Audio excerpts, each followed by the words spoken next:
What's going on, Tackle Warehouse fans? Jake here, bringing you another how-to video. Today we're going to talk about how to store your hard baits. Now, really gearing this towards maybe the beginning angler, someone who's just starting out. Maybe you got your first little collection of hard baits and you're looking, the best way to store those baits, to keep them in nice condition, keep everything organized. I know when you go on to tacklewarehouse.com and you go into that storage section, there's hundreds and hundreds of tackle boxes on there, and it can get quite overwhelming. So we just want to give you a few tips, maybe something to think about when you're first starting out to get your stuff organized and maybe send you on the right path when you're starting to get your first little collection of baits going.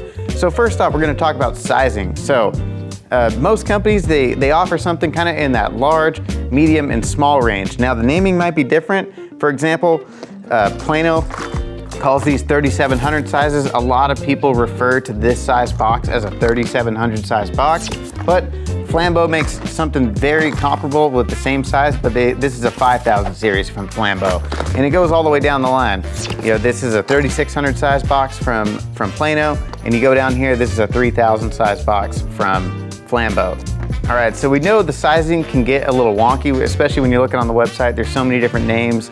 Every company might name something a little bit different, but go down in the product descriptions and we always have dimensions of every size box. So if there's a name or a sizing that you're not familiar with, go down to the description and you can check out the sizing of the boxes. So when you're first starting out, we're gonna recommend you start out with something in that larger size category, that Plano 3700, Flambeau 5000, something in that size category. And why we recommend going with this size box, not just limiting to a smaller box that can hold your current amount of tackle, but giving yourself a little bit more versatility and a little bit more room for your tackle collection to grow.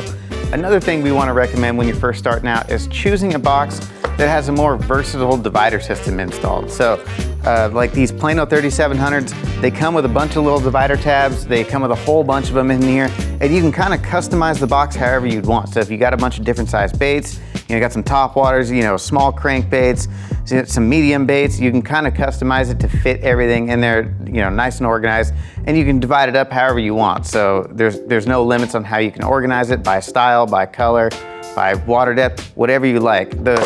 The more customizable divider system is going to be a little bit easier when you're first starting out versus getting something that's more of a technique specific box. Like this is a Plano jig box, and it's specifically designed for storing jigs. So when you're first starting out, you kind of want to steer away from the more technique specific boxes until you get to that point where you get enough baits of one category where you can move all those out into their own dedicated box. Now, when you do that, there's some other things we like to recommend as well. So, storing hard baits can become a major issue. If you look at my jerkbait box right here, it's a mess. I got, tons and tons of jerkbaits in there, and it becomes quite a pain. You end up with, all your baits tangled up. So, something that you might want to consider when you're customizing your boxes and getting everything set up is maybe invest in some of these owner hook cap covers. They really keep everything nice and separated. It also protects the finishes on your baits. They're not going to scratch up your baits when you're transporting and you're going to and from the lake, you're backpacking into a little pond or something. Keeps everything nice and protected, and it keeps them from tangling up.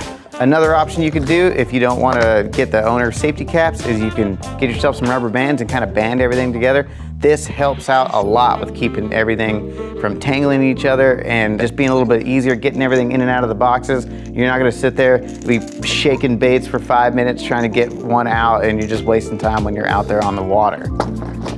Another thing you want to consider if you're doing a lot of maybe some wade fishing, or you're hiking into areas that maybe you get a lot of rain and stuff like that. If you're looking for waterproof boxes, that would be a great option as well. You can look on the website. We have a whole section for waterproof boxes. They usually have that, heavy duty rubber gasket on there, and then heavy duty latch systems that really lock everything down and keep everything watertight and secure. So if you're looking for waterproof options, we got those as well. All right, that's gonna wrap up today's how-to video. For more information, purchase any of these boxes seen here today, make sure to click the link down in the description below. If you enjoyed this video, hit the like button, subscribe to our channel. Let us know down in the comments what other how-to videos you'd like us to film in the future. We got plenty more storage videos coming up in the near future in our how-to series. Gonna break down how to store different types of baits, umbrella rigs, jigs, all kinds of stuff like that, and go more in depth, but we're giving you the base layer here today. So stay tuned for more how-to videos.